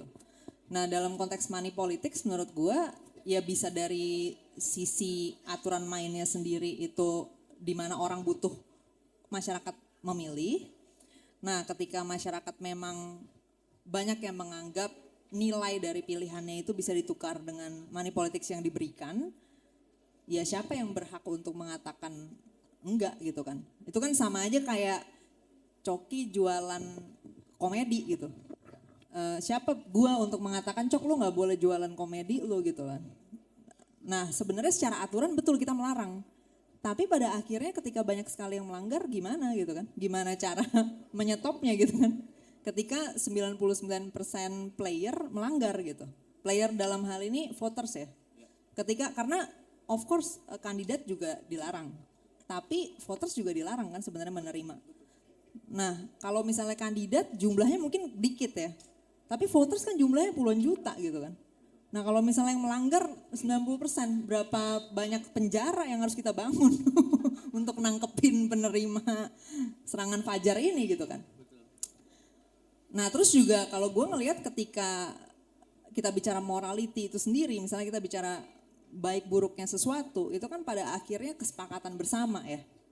Jadi kalau di dalam satu masyarakat sudah pada sepakat, gak apa-apa nih aturan mainnya kayak gini, ya gimana gitu kan. Maksudnya gue sebagai kandidat, I'm just one player di dalam satu sistem yang terdiri atas puluhan juta orang, kayak gitu loh. Gimana caranya gue misalnya gue gak setuju pun terus gue harus gimana gitu. Kayak dan itu kan sama gamenya dengan di konteks bisnis ya gitu. Misalnya orang berharap sekarang bisnis harusnya jangan ada food waste dong misalnya kayak gitu. Jangan ada food waste. Jadi kalau misalnya ada food waste harus dikelola lagi ya kan. Sehingga dia nambah cost nih untuk ngelola food waste itu. Ya para pebisnisnya bakal bilang, lah kenapa gue yang nanggung costnya, kenapa nggak dia? Akhirnya semua terjebak dalam satu prisoner's dilemma gitu kan istilahnya kalau di game teori. Jadi kalau gue nggak ngelakuin, lu ngelakuin. Kalau lu ngelakuin, gue kalah kayak gitu loh. Nah akhirnya nobody is doing it. Gitu. Nah sama dengan money politics. Kalaupun misalnya gue nggak mau, misalnya gue masuk ke dalam game pemilu, terus semua orang dari sisi votersnya cuman bisa dimasukin lewat money politics misalnya gitu. Nah kalau gue nggak lakuin, yang lain pasti lakuin kayak gitu loh. Pasti akan ada pemikiran kayak gitu. Jadi break the game-nya itu susah kecuali, nah kalau orang suka bilang kan ya kalau gitu masalahnya butuh duitnya Chan gitu kan. Ada yang kayak bilang harusnya kita jangan bikin orang ada butuh duit. Nah pertanyaan gue ada nggak kondisi di mana orang bisa nggak butuh duit lagi? Sedangkan orang yang duitnya udah miliaran aja korup triliunan gitu. Jadi kalau orang bilang solusinya jangan ada masyarakat yang butuh duit lagi, ya nggak bisa, nggak pernah tercapai bos. Orang yang duitnya udah ratusan miliar aja korup triliunan, yang duitnya triliunan korup ratusan triliun kayak gitu loh. Jadi kalau gue dikasih solusinya adalah ya kita makanya Chan naikin duit orang-orang, gue nggak yakin itu nyelesain masalah. Karena misalnya lu sekarang punya UMR 5 juta, lu ditawarin money politics 100 ribu, lu masih mikir oh gue bisa dapat 5,1 dong bulan depan. Nah, jadi gue bikin semua orang UMR Jakarta pun gue gak yakin itu nyelesain masalah. Selama gamenya memang orang masih ngelihat harga dari kebijakan itu lebih murah dari 100 ribu. Gitu. Ketika lo sudah kehilangan kepercayaan bahwa dengan gue memilih orang yang benar gue dapat kebijakan yang bagus nih. Yang long term dampaknya. Yang bisa pembangunan jangka panjang buat gue, anak cucu gue segala macam. Selama orang gak punya trust itu, menurut gue mau kita udah sejahterain seluruh Indonesia 270 juta orang rata-rata gaji udah UMR Jakarta pun money politics akan tetap ada. I can bet everything I have on it. Jadi problemnya bukan di situ. Bukan di titik udah masuk ke dalam game gitu. Tapi kita masih punya trust gak sih terhadap sistemnya itu sendiri. Yeah. Dan yang kedua kalau kita gak punya how to recover that. Kalau kita gak punya jawaban atas itu maka game-nya akan tetap kayak gini. Oke. Itu Mas dia. Wibi yang jawab. Ya, Mas Wibi silakan. Sistem atau orang yang salah? Itu bahaya itu jawabannya. Oh, semuanya.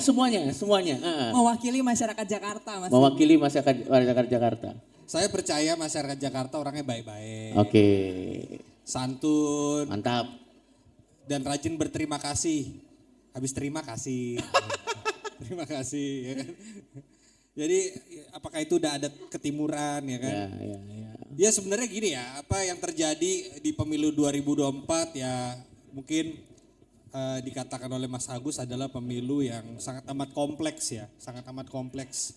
di mana dengan waktu yang sangat amat relatif singkat berkampanye, kita menawarkan beragam visi misi dan beragam kandidat di hadapan masyarakat. Tentunya masyarakat akan sangat amat kesulitan untuk mengetahui rekam jejak daripada si calon yang akan dia mau pilih. Ini orang ini benar apa enggak? Ditambah lagi tingginya biaya untuk melakukan campaign. Campaign itu hari ini kan sudah banyak ya. Ada campaign tatap muka, kita kumpul-kumpul gini masa nggak dikasih makan sih? Ya, itu pasti udah biaya. Terus juga kalau kita campaign di sosial media, kalau kita nggak pakai engagement yang Coki punya atau Kania punya, yang nonton viewersnya paling 100. Siapa juga yang menonton. Terus mau pakai baliho, mau pakai bendera, tiba-tiba rubuh, orang meninggal. Nah, jadi dengan medium-medium yang sulit seperti itu, tentunya masyarakat akan memilih jalur yang lebih cepat, yaitu apa? NPWP, nomor piro, wani piro, ya kan? Nomornya berapa Pak? Ya wani piro kan? As simple as that aja. Jadi kualitas daripada anggota dewan tersebut akan dicari mana yang paling kinclong mukanya. Ya, mau dia pakai face keren gitu, dada bidang ya kan ya, pokoknya dia pilih. Misalnya gitu contohnya. Atau yang di baliho mukanya kena editan bagus banget gitu loh. Jadi mulus banget di mukanya, ya, itu yang dipilih. Nah, hal-hal seperti itu akhirnya melahirkan pastinya pemilu yang kualitasnya juga ya bisa ditanyakan bagi segelintir orang baik atau dibagi orang yang lain itu tidak baik. Iya. Mas Melas ada yang mau ditambahin? Iya. Jadi sebenarnya tujuan dari kegiatan-kegiatan ini kan dalam rangka konteks tadi sebagai pemberdayaan. Tanpa kemudian bermaksud, kami KPU nggak mungkin, kan gini, kalau di pemilu itu kan ada aturannya. Money politik, yang memberi, yang menerima juga kena. Oke, tapi beyond dari itu. Sekarang kita justru mengidentifikasi problem kita seperti ini. Bahwa kok makin lama kita ini makin permisif terhadap hal-hal semacam itu.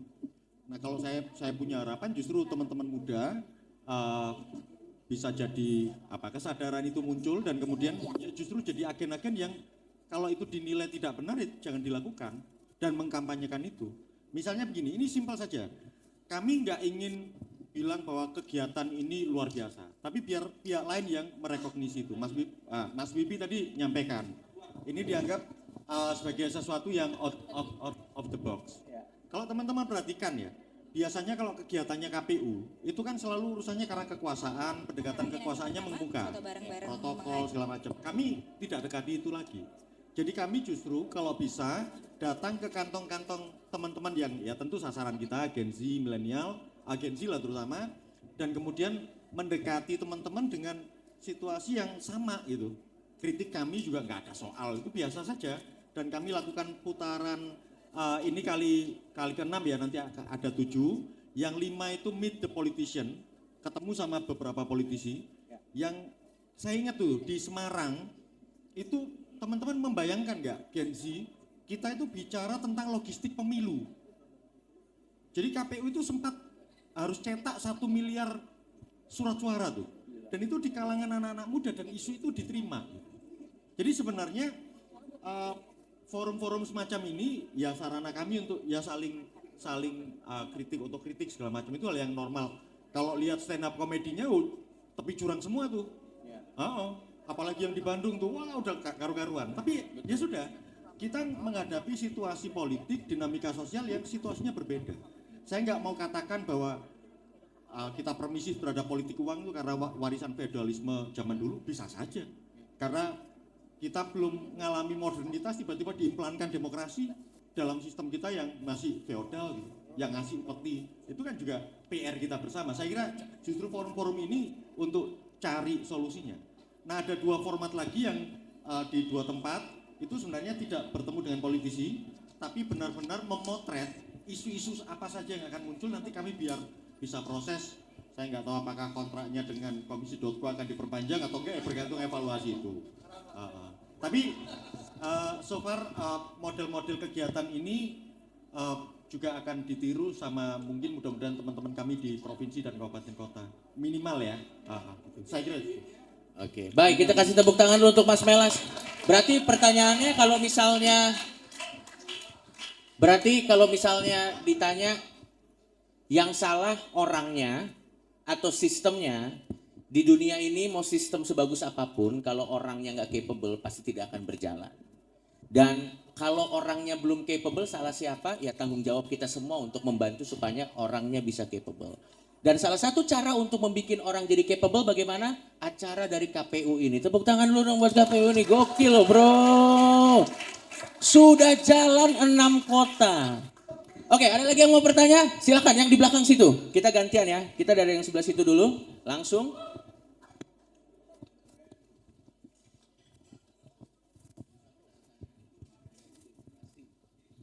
Bismillah. Saya Alwi dari mahasiswa Hukum Tata Negara UIN Jakarta. Nice. Izin bertanya dan kalau ada yang kurang salah kata nanti mohon maaf karena masih baru semester 3 gitu ya. Gak apa-apa Mas. Sebelumnya izin menanggapi juga tanggapan dari Kak Kania yang tidak ada keinginan yang untuk berdialog ataupun ini segalanya. Jujur nih Kak, kami sebagai mahasiswa hukum pingin banget gitu kan. Tapi ngelihat contoh yang kemarin yang kasusnya Bupati di Pati yang pelaporan kasus korupsi itu butuh bantuan seorang Bang Ferry Irwandi untuk menyuarakannya agar terdengar, agar ya viral kemana-mana gitu kan. Nah terus juga saya setuju juga dengan katanya Bang Ferry Irwandi yang ketika aksi para teman-teman kita yang ketika yang DPR kemarin kan 5 hari itu berjalan dengan lancar, tapi karena respon dari DPR-nya lama ini itu jadi memicu emosi para aksi gitu kan. Saya setuju dengan kata Bang Ferry Irwandi tersebut. Nah, saya ingin menanggapi itu saja sih. Bukan gak ada keinginan enggak, karena udah bukan males ya. Gimana ya? Lama lah gitu ya. Terus saya ingin bertanya ke Kak Agus. Saya ingin bertanya karena kurang juga pengetahuan saya tentang KPU gitu ya. Saya ingin bertanya tentang check and balances gitu. Kan bergetar nih. Kan KPU itu kan lembaga independen. Nah, saya kasih contoh, lembaga yudikatif itu kan lembaga independen tapi bisa dipengaruhi dengan hak prerogatif oleh presiden seperti pemberian hak gerasi, terus ada 3 aborsi, rehabilitas. Mohon maaf tadi salah kata. Nah terus itu gimana? Kalau KPU apakah bisa juga dipengaruhi dengan hak-hak yang lain gitu? Nah itu yang pertama. Yang kedua kan Bawaslu itu kan independen dan juga KPU independen. Apakah sejauh mana Bawaslu itu mengawasi KPU yang sama-sama lembaga independen? Setahu saya Bawaslu juga mengawasi itu kan di lapangan. Apakah ada juga Bawaslu yang mengawasi di kantor pusatnya? Dan sejauh mana dia tuh hak untuk mengawasi KPU tersebut? Seperti itu Kakak. Terima kasih. Oke Mas Melas. Berarti sebenarnya inti pertanyaannya adalah dia ingin tahu sebenarnya mekanismenya KPU ini bagaimana dengan Bawaslu gitu. Dan ini adalah pertanyaan yang bagus karena ini adalah tujuan dari acara ini sebenarnya untuk menjelaskan hal tersebut. Silakan Mas.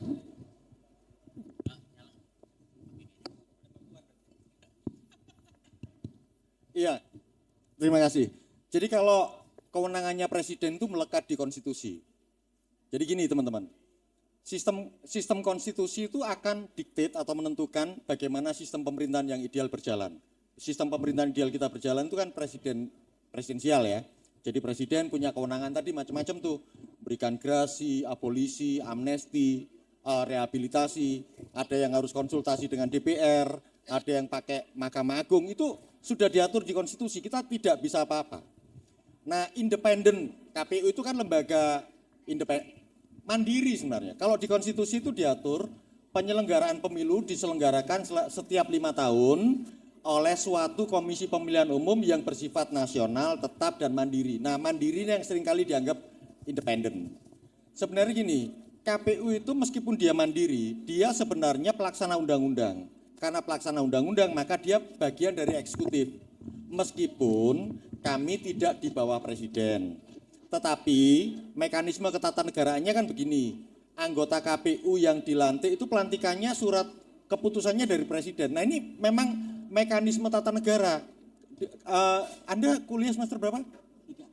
Nah, coba itu dipelajari yang mumpung masih semester 3, didalami itu. Karena diskusi di sini sebenarnya kita juga banyak berbicara tentang bagaimana sih sistem politik kita bekerja. Nah itu, jadi pembagian kekuasaan ada eksekutif, legislatif, yudikatif. Tadi misalnya, orang seringkali salah paham tuh.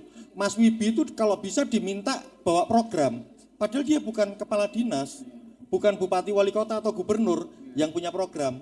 Tetapi Mas Wibi sebagai anggota DPRD mengawasi bagaimana gubernur, kepala dinas itu bekerja sesuai dengan program kerja yang diselenggarakan. Makanya punya hak, kalau di DPR RI kan hak bertanya, interpelasi, ya nanti pengawasan, budgeting, segala macam ya itu. Jadi sebenarnya ini murni PR kita, ini kan PR kan. Habis pemilu ngapain? Ternyata memang bagaimana sistem politik kita bekerja, sistem pemerintahan kita bekerja, itu juga jadi konsumsi yang perlu kita diskusikan sehari-hari. Dan itu sudah patokannya di konstitusi, kita nggak mungkin akan lari kemana-mana itu. Jadi kalau misalnya KPU bekerja secara mandiri, iya betul, kami itu day-to-day-nya diawasi oleh pengawas pemilu, termasuk kalau misalnya ada potensi pelanggaran hukum, tapi kami juga diawasi oleh DPR RI, Komisi 2. Kami itu bisa dipanggil, bisa dimintakan klarifikasi, tanggapan, itu bisa dicecar macam-macam untuk isu apapun. Tapi memang fungsinya DPR ya begitu, karena itu mitra kerja kami. Jadi ya itulah mekanisme kita bekerja di negara ini berdasarkan ketentuan konstitusi kita, Undang-Undang Dasar 1945. Saya kira itu ya Mas ya. Baik, kita kasih tepuk tangan dulu untuk Mas Melas.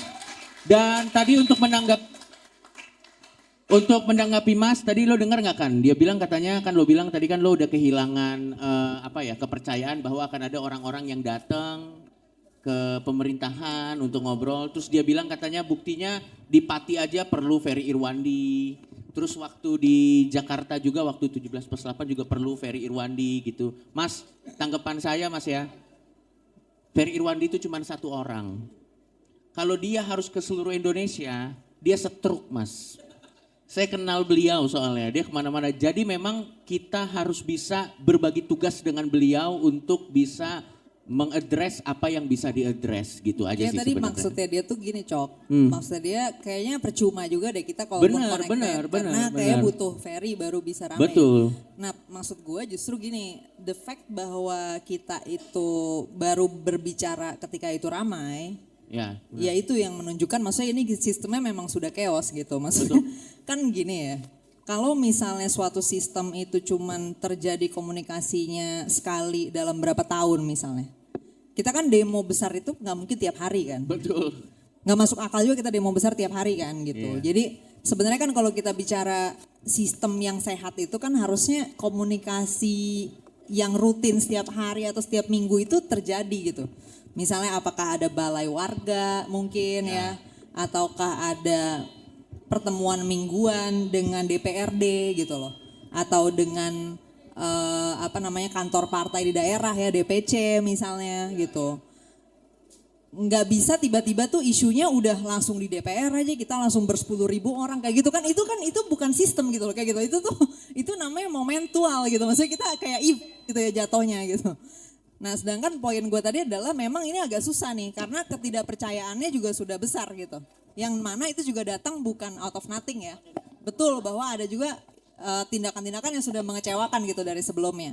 Dan itu akhirnya membuat yang sekarang ada seperti itu. Makanya maksud gue tuh bahwa gue sudah hopeless itu bukan dalam konteks gara-gara maksudnya si votersnya atau si publiknya itu sendiri aja nih yang gak mau gitu ya. Tapi mereka gak mau tuh for a reason gitu loh maksud gue. Ya memang ada alasan yang kemudian men-trigger itu terjadi gitu. Tapi ya itu akhirnya fakta yang udah terjadi sekarang. Dan itu membuat udah putus nih komunikasi antara politisinya gitu kan atau institusi-institusi politik dengan warganya gitu. Akhirnya kita komunikasi 5 tahun sekali setahun 2 kali gitu kan. Maksudnya tergantung nih kita ada revolusi Momentum-momentum di kabupaten doang atau aja ya. enggak. Iya. Iya. Nah padahal kan harusnya itu ada sesuatu yang reguler yang berjalan sehingga sebelum suatu produk hukum itu nyampe titik ujung, kita sebenarnya udah ngebahas dari depan gitu. Baik. Nah menariknya adalah DPR itu ketika gue ngecek misalnya kita ada isu besar gitu ya suatu RUU, ketika gue ngecek dokumentasinya sebenarnya ada meetingnya gitu. Nah tapi pertanyaannya lu ikut gak? Itu masalahnya. Maksudnya apa? Ya mungkin kita juga gak terinformasi ya misalnya kapan bisa ikut meeting ini gimana caranya atau apa gitu. Tapi gue ngeliat ada dokumentasinya nih dia ngobrol sama organisasi ini, organisasi itu. Nah cuman kita gak tahu aja itu organisasi siapa. Makanya ketika kita protes terus kan biasanya ada omongan balik adalah oh kita udah berbicara dengan rakyat gitu kan. Nah itu bisa jadi memang benar gitu loh. Cuman kebetulan rakyat yang mana kata Mas Bibi, rakyatnya yang mana gitu. Bisa jadi kalau dalam konteks perda kawasan rokok tadi ngobrolnya sama Coki doang nih. Mas Wibi gak diajak ngobrol gitu kan. Nah tapi ya udah benar kalau dia ngomong dia udah ngobrol sama rakyat. Nah cuman kebetulan elemennya mungkin gak merepresentasikan lu gitu misalnya. Iya, betul. Nah itu yang selalu terjadi. Tapi gue mau kasih catatan sedikit lagi soal demokrasi. Kita harus ingat bahwa memang sistem yang kita pilih ini sistem yang mahal teman-teman. Ya, sistem yang mahal bukan hanya dalam konteks berapa uang yang dikeluarin KPU ya untuk cetak kertas suara, bukan. Tapi dalam konteks sistem ini mengharuskan kita ikut ngurus rumahnya gitu loh. Ya, kalau misalnya kita mikir lah kan gue udah gaji dia, ya kalau misalnya dia nggak kerja terus gimana? Kalau dalam demokrasi jawabannya adalah ya lu juga yang harus turun, lu juga yang harus ngurusin gitu akhirnya, ya kan? Misalnya kayak dia nggak ngurus nih berarti gue harus ganti dia dengan yang lain. Nah terus gantinya siapa? Kita lagi yang harus mikir siapa gantinya dia, ngerti nggak? Jadi demokrasi itu sistem yang mahal dalam artian investment waktu dan energi dan partisipasi yang harus kita lakukan itu masih tinggi itu. Nah kalau misalnya hasilnya nggak memuaskan, kita harus balikin lagi ke kita lagi. Karena emang sistem yang kita pilih mensyaratkan partisipasi serepot itu gitu. Kalau kita nggak mau serepot itu, kita pilih satu orang diktator menjabat seumur hidup, selesai. Kita nggak repot. Tapi kalau kita milih sistem ini, memang konsekuensinya ini teman-teman. Ini kayak lu punya rumah, lu yang ngatur sendiri versus lu delegate ke orang, ada satu orang yang ngatur. Nah ketika kita udah pilih sistem di mana kita yang ngatur, akhirnya ketika kita udah gaji orang pun, ini orang yang gak kerja nih Chan, ya kita lagi yang juga harus ngurus gitu loh. Oh ini orang gak kerja, kita yang harus pecat, kita yang harus cari kandidat barunya. Sekarang setiap kali orang protes, gue tanya, lu udah punya belum calon yang lebih bagus? Misalnya kita mau turunin nih semua 500 orang yang ada di DPR sekarang. Gue tanya, siapa 500 penggantinya? Gue jamin gak nyampe 1% orang punya jawabannya. Nah itu, dari situ aja udah kelihatan kita udah gak bisa juga untuk next step-nya gitu loh. Nah sedangkan demokrasi mensyaratkan kita punya jawaban itu. Siapa yang mau kita calonin, siapa yang mau kita perjuangin sampai ujung, gak ada. Ujungnya kita berhasil bubarin pun, kalau kemarin kan bilang bubarkan DPR, bubarkan DPR. Kita bubarkan. Besoknya apa? Cuman gedung kosong doang. Tentang digaji termasuk ini. Karena konstitusinya nggak berubah, undang-undangnya nggak berubah. Kalau mereka disuruh pulang, ya udah isinya cuman mereka pulang, nggak ada orang di kantor DPR. Tidak melanjutkan 500 penggantinya siapa nggak tahu gitu. Betul. Bahkan ketika kita suruh turunin satu aja dari DPR, misal kemarin Bang Saroni, mohon maaf nih Bang Saroni, kita nggak suka lagi sama abang harus turun. Siapa yang gantiin Bang Saroni coba? Gue tanya. Is this a better candidate? Is this a better legislative member? Nah demokrasi mensyaratkan kita mikir sepanjang itu teman-teman. Jadi sebenarnya kadang gue mikir kayak gini ya. Kayaknya nih sistem tuh terlalu berat ya kalau kita tuh nggak punya resource-nya untuk diinvestasikan ke situ. Tapi gue juga nggak tahu alternatif yang lebih bagus sekarang ini ya. Betul. Gitu. Betul. Jadi kita harus ngerti aja bahwa ini konsekuensi dari sistem yang kita pilih yang harus kita hadepin gitu konsekuensinya. Gokil kalau gue rasa itu jadi closing statement yang sangat baik sekali untuk acara kita kali ini. Mungkin kita akan lanjutin lagi, tadi itu gue consider sebagai closing statement lo aja ya kan ya. Mungkin langsung ke Mas Wibi aja ada closing statement, baru nanti ke Mas Melas, baru kita nanti foto-foto dan kita close acara ini. Oke, closing statement saya di acara ini, saya ingin mendukung Ferry Irwandi 2029 maju presiden. Dan yang kedua, saya ingin mendukung Kania jadi wakil presiden. Dengan syarat juga Ketua tim koalisinya Coki Pardede. Waduh, terima kasih. Mungkin itu jawaban dari kegalauan kita semua. Ada sesuatu gairah baru di 2029. Jadi teman-teman semua, yang disampaikan Kania exactly 100% true. Cerdas banget, ini kayak AI berjalan, saya selalu bilang saya selalu mengagumi dia, gimana dia mengelaborate semua dengan pikiran-pikiran critical thinking dia. Bahwa demokrasi itu betul, bahwa kita harus ngurusin dari halaman, depan, kamar mandi, tempat tidur, semua harus kita urusin. Dan itu sangat mahal. Tetapi saya yakin dan percaya teman-teman yang datang ke acara ini adalah teman-teman yang besok bakal ngurusin itu semua. Kalau ditanya siapa yang pengganti anggota DPR di saya ya teman-teman semua. Kalau dari diri kita sendiri nggak percaya bahwa kita bisa dan berharap pada orang lain, di situ adalah kegagalan demokrasi itu sendiri. Kita mesti percaya kita mampu bikin perubahan. Karena perubahan itu datang dari diri kita sendiri. Kalau kita mau berubah, kalau kita mau Jakarta bagus, kalau kita mau Indonesia lebih baik daripada hari kemarin, berarti kitalah game changernya. Terima kasih. Silakan Mas Melas. Gokil. Ya teman-teman, selalu kita berada di dilema apakah orang kuat atau sistem yang kuat. Ini pilihan-pilihan kita. Karena sekuat dan sejangka panjang apa Ferry Irwandi, itu juga PR. Makanya kita harus kembangkan banyak. Tapi yang jelas kalau sistem ya di banyak negara kan sistem yang sudah stabil akan menghasilkan orang-orang yang siapapun dia akan ikut sistem itu. Nah yang kedua gini, teman-teman mungkin ini klise, jangan lelah mencintai Indonesia itu. Karena apa? Negara kita berkomitmen untuk hidup dengan demokrasinya. Mungkin benar mahal. Tapi mahalnya itu teman-teman dikembalikan ke teman-teman deh. Kalau kita nggak demokratis, kita berserikat, berkumpul ini udah dibubarin. Tuh. Anda nggak bisa ngomong apapun. Tuh. Itu juga harga yang kemudian sebagai manusia, tidak semuanya bisa dihitung dengan kos rupiah atau dolar. Tapi eksistensi kita sebagai manusia yang punya hak untuk mengajukan pendapat, berserikat, berkumpul, menyatakan kritik, catatan, segala macam. Termasuk misalnya nanti akan ada pergeseran peran, saya mungkin akan segera berakhir, ya Mas Wibi mungkin jadi apa, teman-teman kan tetap harus ngisi itu.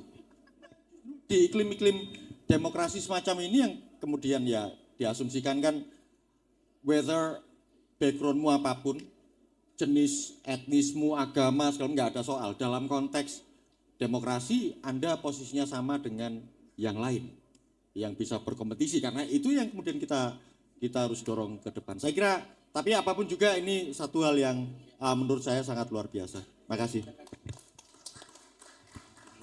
Baik, kita kasih tepuk tangan juga. Dan mungkin yang paling terakhir kita lihat sekarang inisiatif anak muda supaya ingin terlibat ke politik itu sangat tinggi. Dan kita lihat juga ada shifting generation kan, dari generasi yang sebelumnya ke generasi yang baru. Harapan gue sih mudah-mudahan semangat kalian ini bukan karena baru pertama kali. Karena saya yakin juga pada waktu millennials baru pertama kali terlibat ke politik, saya yakin juga pasti semangatnya tinggi gitu. Mudah-mudahan ini semangat yang bisa langgeng, yang bisa dibawa untuk mengubah Indonesia. Baiklah, kita kasih tepuk tangan sekali lagi.